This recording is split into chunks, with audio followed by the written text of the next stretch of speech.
അമൽ തേനംപറമ്പിലുണ്ട്. അമലിനൊപ്പം ഇപ്പോൾ ചാണ്ടി ഉമ്മനുമുണ്ട്. അമൽ, ചാണ്ടി ഉമ്മൻ,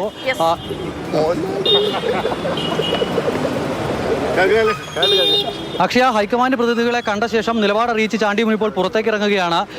ആരുടെ പേരാണ് പറഞ്ഞതെന്ന് ചോദിക്കുന്നില്ല, അത് മനസ്സിലുള്ള കാര്യമാണ്. പക്ഷേ എന്ത് നിലപാടാണ് സ്വീകരിക്കുന്നത്?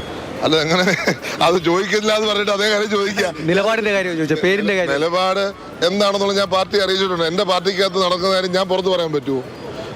നിങ്ങളുടെ മാതൃഭൂമിക്കകത്ത് നടക്കുന്ന കാര്യം നിങ്ങളോട് ചോദിക്കാൻ പറ്റുമോ? എല്ലാ കാര്യങ്ങളും നിങ്ങൾ പബ്ലിക് സ്ഥാപനമാണ്, പക്ഷേ എല്ലാ കാര്യങ്ങളും നിങ്ങൾ പുറത്ത് പറയൂല. ഞങ്ങൾക്ക് ഞങ്ങളുടെ രീതികളുണ്ട് ഞങ്ങളുടെ നേതാവിനെ തിരഞ്ഞെടുക്കാൻ.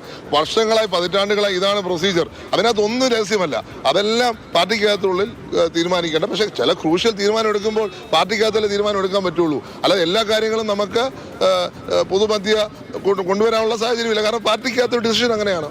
ഇത് ഈ MLA-മാരുടെ എണ്ണം ആയിരിക്കുമോ പ്രധാന മാനദണ്ഡം? അങ്ങനെയാണോ തോന്നുന്നത്? ഞാൻ എങ്ങനെ പറയുന്നത്? എൻ്റെ ഒപ്പീനിയൻ എടുത്തു, എല്ലാ MLA-മാരുടെ ഒപ്പീനിയൻ എടുക്കുന്നു, വിവിധ ആൾക്കാരെ കാണുന്നു, വിവിധ സ്റ്റേക്ക് ഹോൾഡേഴ്സിനെ കാണുന്നു, എല്ലാ ജനവികാരം അറിയുന്നു, എല്ലാം കഴിഞ്ഞിട്ടാണ് തീരുമാനം എടുക്കുക. എത്ര സമയം വീതം ഒരു MLA-മാർക്ക് അനുവദിച്ചിട്ടുണ്ട്? അതല്ല, അതിപ്പം ആദ്യം മീറ്റിംഗ് കൂടി ഞങ്ങൾ ACC ഓതറൈസ് ചെയ്തു തീരുമാനം എടുക്കുവാൻ.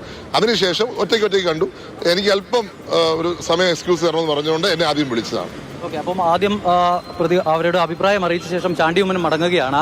ഓരോ MLA-മാരെയും പ്രത്യേകം കാണുന്നു. ആ MLA-മാർക്ക് പറയാനുള്ള കാര്യങ്ങൾ കേൾക്കുന്നു. ഒറ്റ പേര് പറയണം എന്നുള്ള നിർദ്ദേശമാണ് ഹൈക്കമാൻഡ് ഈ വരുന്ന MLA-മാർക്ക് നൽകിയിട്ടുള്ളത്. ഒറ്റ പേര്, അല്ലാതെ മറ്റ് സാധ്യതകളോ കാര്യങ്ങളോ ഒന്നും നിങ്ങൾ ചർച്ച ചെയ്യേണ്ടതില്ല, അല്ലെങ്കിൽ ഫോർമുലകൾ മുന്നോട്ട് വെക്കേണ്ടതില്ല. ഒറ്റ പേര്, നിങ്ങളുടെ മനസ്സിലുള്ള മുഖ്യമന്ത്രി ആരാണ്, അവരുടെ പേര് നിങ്ങൾക്ക് പറയാം എന്നുള്ളതാണ് ഹൈക്കമാൻഡ് പറയുന്നത്. ആ പേര് പറഞ്ഞ് അങ്ങനെ MLA-മാർ ഓരോരുത്തരായി മടങ്ങുകയാണ്. ചാണ്ടി ഉമ്മനും ഇപ്പോൾ ഇവിടെ നിന്ന് മടങ്ങുന്നു. KC വേണുഗോപാൽ വിഭാഗം ചാണ്ടി ഉമ്മന്റെ പിന്തുണ ഉറപ്പിക്കുന്നുണ്ട്. ചാണ്ടി, അതോടൊപ്പം തന്നെ സനീഷ് കുമാർ ജോസഫ്, ദീപക് ജോയ്, ഇവരുടെ എല്ലാം പിന്തുണ ഉറപ്പിക്കുന്നുണ്ട് എന്നുള്ള കാര്യം KC ക്യാമ്പ് പറയുകയാണ്. എന്തായാലും തന്റെ നിലപാട് അറിയിച്ച ശേഷം ചാണ്ടി ഇപ്പോൾ പുറത്തേക്ക് ഇറങ്ങുന്നു. ചാണ്ടി അകത്ത് ഈ ഹൈക്കമാൻഡ് പ്രതിനിധികളോട് KC വേണുഗോപാലിന്റെ പേര് പറഞ്ഞിട്ടുണ്ടാകുമെന്ന് ഉറച്ചു വിശ്വസിക്കുകയാണ് KC ക്യാമ്പ്. പക്ഷേ ചാണ്ടി എന്തായാലും അകത്ത് നടന്ന കാര്യമാണ്, രഹസ്യമായ ചർച്ചയാണ്. അതിനാൽ തന്നെ അവിടെ നടന്ന വോട്ട് പോലെയാണല്ലോ ഈ കോൺഗ്രസ് ഈ കാര്യങ്ങളൊക്കെ. അതിനാൽ തന്നെ ആരുടെ പേരാണ് പറഞ്ഞതെന്നോ എന്താണ് അകത്തെ ചർച്ചകളെന്നോ പറയാൻ തയ്യാറല്ല. പക്ഷേ തന്റെ നിലപാട് കൃത്യമായി അറിയിച്ചിട്ടുണ്ട് എന്ന് പറഞ്ഞ് മടങ്ങുകയാണ് ചാണ്ടി.